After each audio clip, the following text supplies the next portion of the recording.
I think we got some really fun ones on interior inspections. And here we go. Oh, you're going to love some of these. I promise you, these are probably some of my favorites. And we got some of the more boring stuff done in the front. Let's go to this one.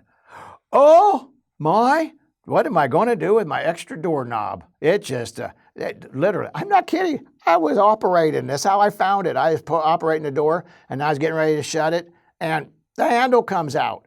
Now, this is an antique, an old home, but nevertheless, I think somebody could have figured that out. It still operates. You just got to kind of like put some crazy glue on it and stick it back in the hole and hope for the best. But it fell off in my hands.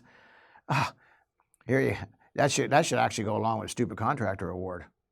Here you go. I like this one right here. So what we want to do is we want to shut the airflow off of our air vents. Well, see that little flapper right here? That's just for louvers, so I'll turn it on and off. This is in the basement. Oh, let's not do that. I don't even know what that lever's for. I don't even know what them louvers are for. I'm just going to stick a trash bag inside of it, and that'll fix it. And you know, honestly, it did fix it, but I don't know that I'd call that professionally done. And if it is, I think I'd want some money back. But that's not near as good as this next one, because this next one's even being more fun, because this guy really thought he was a carpenter.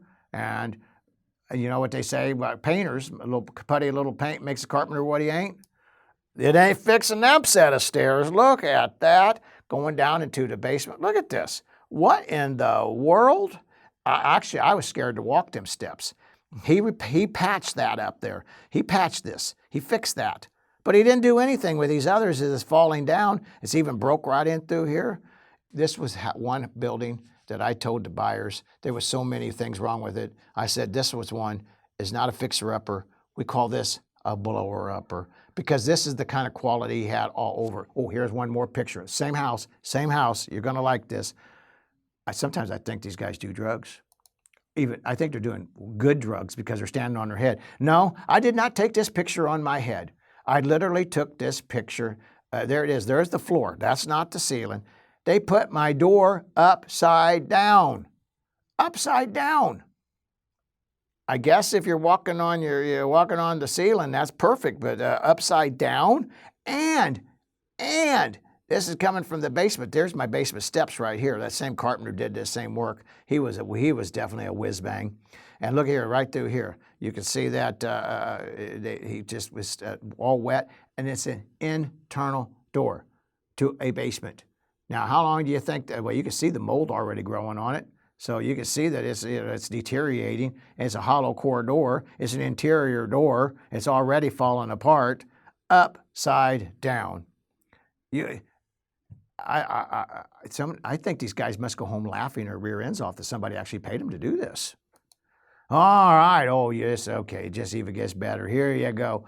All I had to do was connect this heat duct pipe to this heat duct pipe. But must have been break time again. We had to take a break, and we'll get to it later. Somebody else will get to it, not my job.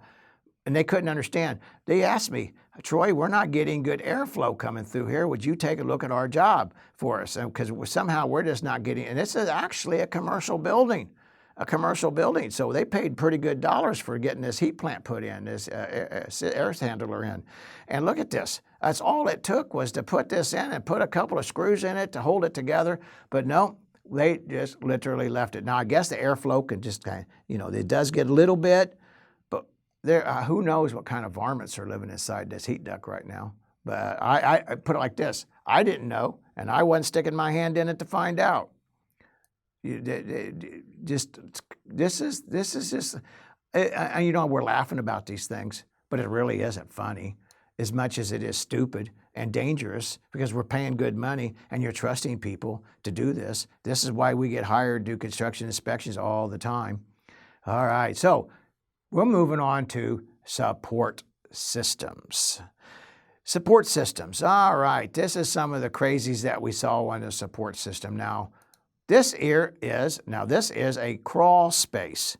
And look here, I got my boards here, support. They're trying just to support these beams up here, but because it was too long a span and it was sagging horribly.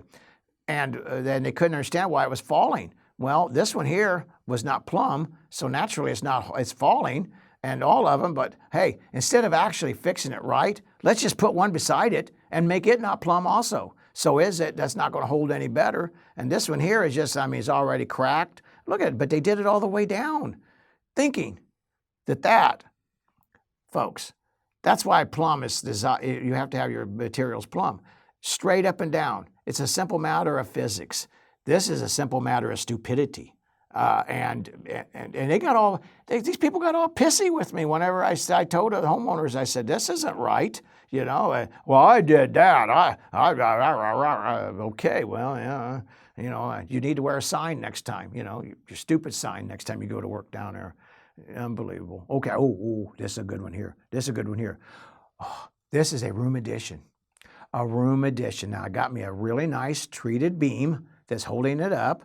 I'm not for sure if that really is a proper pier to sit on or not, but that's not what I'm looking at. I'm looking at my shims.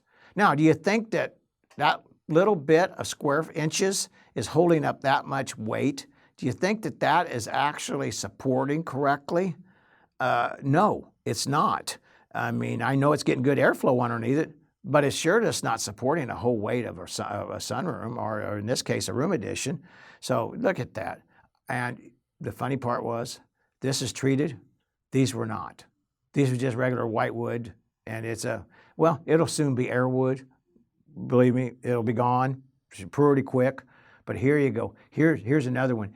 Genius in action. This is what I should call it. Genius in action.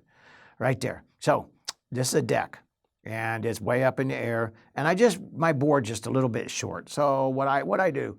Well, I'm just going to take this brace right here, and I'm going to brace this together, tie it together, and that'll be just fine and dandy. Well, I didn't get a good picture of this, but you can see it right here. See how it's literally bowing in and out?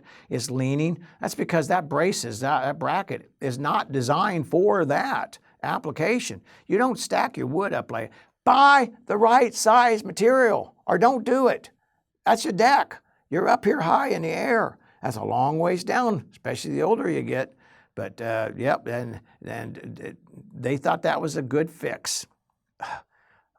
Well, I called it. They're not happy. Oh, here you go. Now, seriously, this is not anybody's screw up other than nobody noticed it.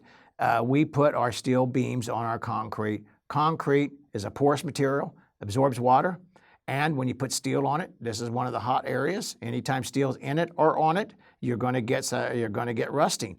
But look here, you can literally see through it. And I mean, you can see this is all deteriorated. This is all the material that is just all rusted away, deteriorated away. And what do you think? That's holding their house up. That steel beam is partly holding their house up right now. I wonder how safe they would have felt if they would have known this is exactly what was happening down in their home all this time that they've been living in it. And so, hey, this is something always to look at whenever you're doing your pre-inspections when you're looking to buy a property, because that's not a real cheap and easy fix. That's going to cost a little bit of money. Somebody's got to cut this off here and weld another piece on and secure it to the floor. No, this is kind of serious and very dangerous.